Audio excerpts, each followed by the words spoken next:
welcome to another edition of Five Strands with Art Del Cueto. Of course, I'm your host, Art Del Cueto. I wanted to touch up on this shutdown.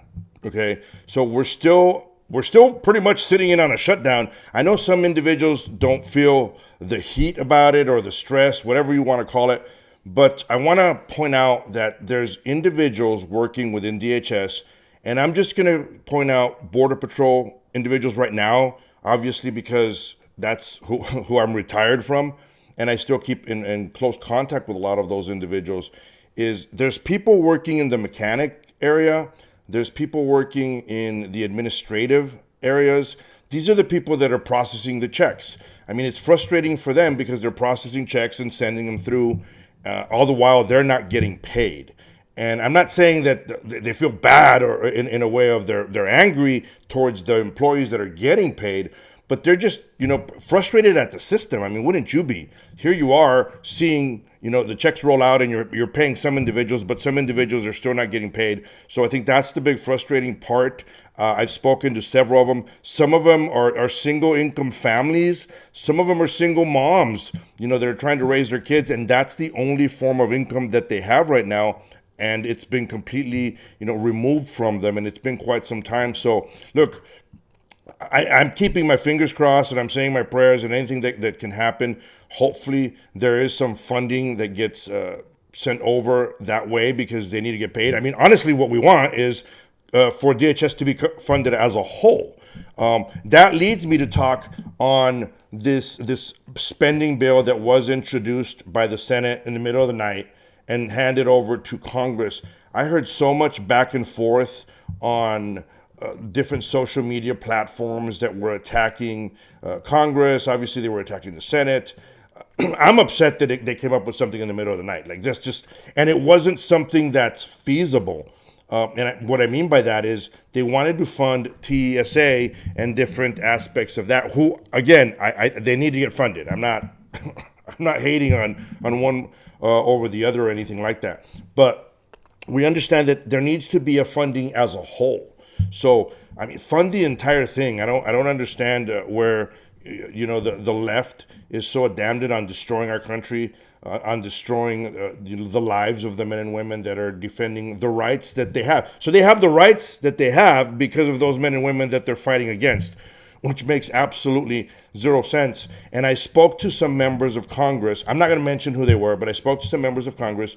And one of the things that had gone back and forth over is that the left has a fantastic way of pushing out a media story and attacking the right and saying, hey, we wanted to fund a group, but they didn't. And I've spoken to TSA. I just got back from Virginia, and hats off. Again, I'm all over the place. But on this Virginia, hats off to the students out there of Christopher Newport University. I had the privilege, honor to speak to them on many dangers of open borders and immigration issues. So hats off to them. I want to give them a shout out and thank you for all their hospitality out there. But as I was out there, I flew out. I talked to some of the TSA employees. I'm one of those guys that talks to the TSA employees when he's going through, not just, get your job done and get out of here. And I showed up early. I showed up pretty early because I saw the lines and I saw the issues that were happening. I can tell you, I went through Tucson. Now I have friends that went through Phoenix, and they said it was close to a nightmare because of the lines and the wait times. I went through Tucson. I had no issues going through the lines. It was quick. I flew out to D.C., landed in D.C., had some work done there, and then I had to go to Richmond. When I flew back out of Virginia. Again, zero issues flying out of Virginia. So hats off to every single one of those TSA employees that are sticking it out. And you know what? I'm hearing that a lot of them left TSA. That's why we're having the issues with the lines. There's the shortage in TSA employees. I don't blame them. At this point, I don't blame them. They don't get paid first and foremost at the scale that other government employees get paid. And if you're not getting paid at all, obviously it's a huge issue. So a lot of them have left. They've found jobs somewhere else. They're looking for other jobs at the same time. I do not blame them. It's not their fault. And I want to let the people know this lies solely at the hands. And I'm telling you, I'm not doing it as one political party over the other because, I've called both sides of the aisle out. But something like this, it falls on the left.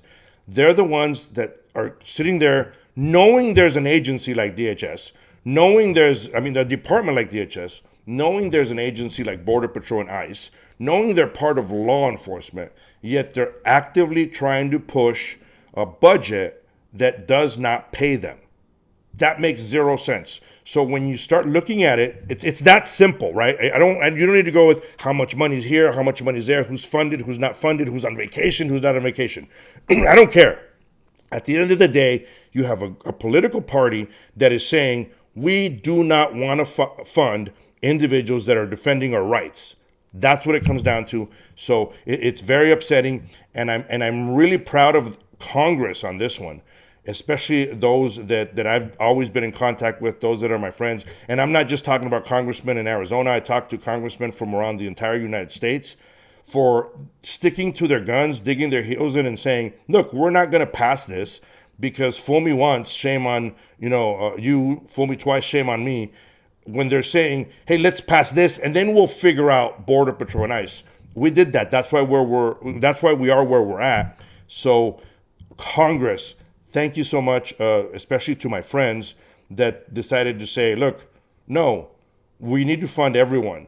And I know it sucks, especially for those that are not getting paid right now.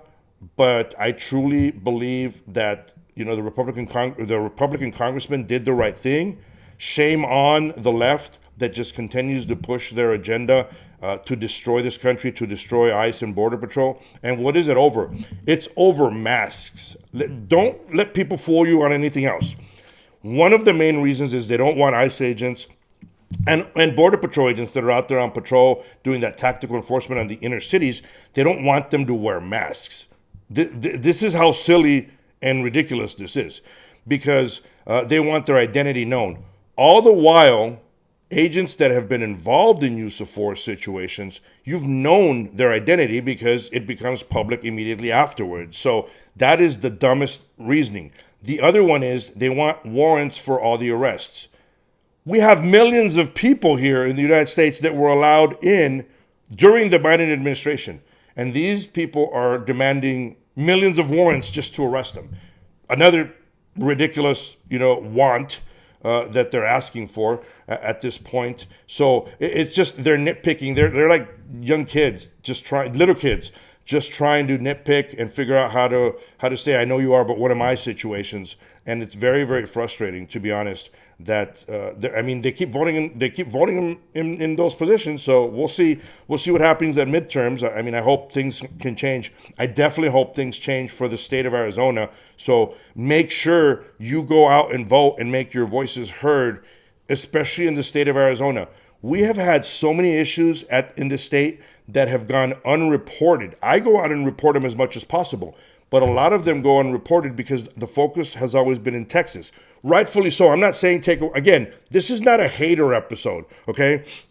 Rightfully so. They focus on issues in Texas. It's a huge area down there where groups come across, especially through areas like Big Bend, where it's a little bit more secluded. But look, Arizona has been at the top of the list for many, many, many years when it comes to the drug seizures, when it comes to the drugs that are coming through, when it comes to human smuggling, all because of the Tohono O'odham Reservation. I've talked about it before, over 60 linear miles with the U.S. border, where agents are limited on how they patrol compared to other areas. So that's always been a point that the Mexican cartels have utilized. We're a heck of a lot closer to Sinaloa here in Guadalajara than areas of Texas. So hopefully the elections, especially for governor, change in the state of Arizona so we can have a more secure state. I'm looking forward to that, and I'm keeping my fingers crossed on that as well. And all the while, because we need to see consequences for those that are attacking law enforcement. We need to see consequences for all these individuals that just don't care about America. And I think I'm going to take it a step further. We need consequences for the politicians that I consider activists more than politicians, that are egging these individuals on and pushing it and telling them don't obey, they're telling them don't comply. One of our own here in Tucson is Mayor Regina Romero, who has, I got video. Go to my social medias and you'll see video of her actually telling a crowd of people, we shall not obey, we shall not comply. I think there needs to be some kind of consequences for those individuals that say things like that. Also, because they're inciting this aggravation, these attacks. We just recently saw another moronic No Kings March. It's crazy. I think the stupidest video I saw was a person from England that was here marching against President Trump. All the while, maybe she should go back to England and complain about their own king, I guess, or their prince or whatever. I don't keep track of that because I really do not care. I'm just saying I'm not some kind of moron. Look at the comments. Someone's going to say I am, but I'm not some kind of moron that pays attention to, that doesn't pay attention to certain things. I just really don't care who the prince or the king is in a country that I don't plan on visiting, I don't plan on living in. And when you come from another country to protest here on something like that, I think you should automatically be looked into and your visa should be revoked and you should be sent back to your country. Plain and simple. It's stupid. At the end of the day, it's very stupid that people are allowed from other countries to come to the U.S. and protest about the U.S. I don't understand that. I don't get it. But it leads me back to consequences. We see people get arrested. I want to know what consequences they face after they get arrested. I'm not talking about you book them, you slap them in the hand, and you release them, and then they come back and do the same thing because they're not learning anything. They're continuing to do their stance. They're continuing to do their protest if there's no consequences for those that attack our law enforcement. Again, if you're voicing your opinions and you're out there, exercising your rights, that's fine.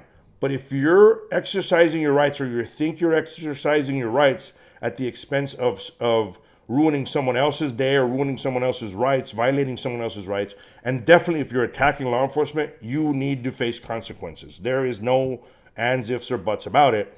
There was individuals during the No Kings that were attacking an ICE facility. They broke up the concrete. They were throwing chunks of concrete. You could see them throwing bottles. They were destroying a fence, kicking a fence. All those individuals were wearing masks. And all those individuals need to face consequences for those actions.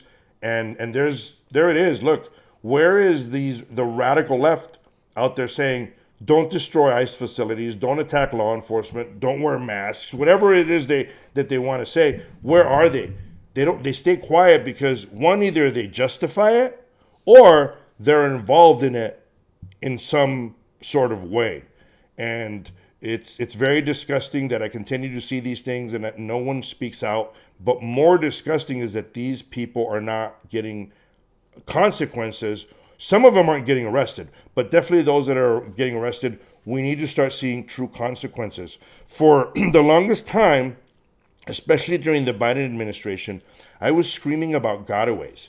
And then surely other people got into it. Some years later, even now, we're hearing, well, there was an issue with the gotaways. There was an issue with the gotaways. I hope now, rather than later, enough people listen to me and they get on the bandwagon of we need to see consequences for those that attack law enforcement. True consequences, not just a fine, not just overnight in jail, but actual real consequences. So I hope that gets taken care of. The border is more secure than it's ever been. However, we are seeing an uptick in numbers now. So there is an uptick in numbers coming across. With that, you'll see an uptick in gotaways, as I just mentioned. And I pray and hope that enough of the leadership out there does the right thing within Border Patrol.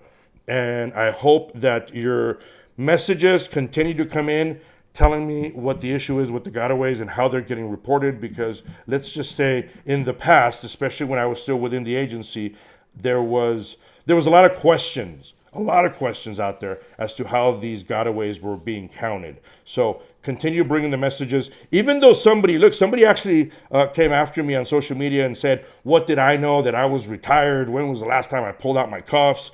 Yada, yada, yada. I spent most of my time doing union. Look, I am retired. I haven't pulled out my cuffs because I'm retired. That's a clue. But when I was out in the field And even when I was doing union work, I made it a point to always go out to the field. I continued to go out to the field every single week because I enjoyed it. I still enjoy it, and to be honest, I really, really miss it. I can't say I miss the agents because I still am involved with the agents. I still talk to the agents. They still message me. We still have a communication. I miss going out there in the field in general. You know, the whole day to day routine of setting up your vehicle, making sure your equipment was working, heading out to the field and assisting and making a difference in that way. So that's the part I could say that I do miss.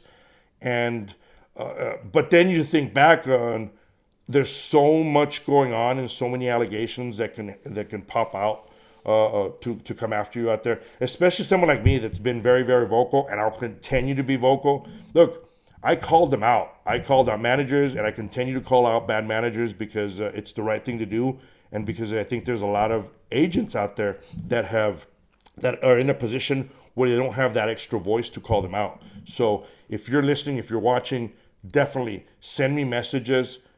You can't get in trouble because I have a short memory and I'll never, ever reveal who my sources are. On that note, till next time, stay safe and God bless.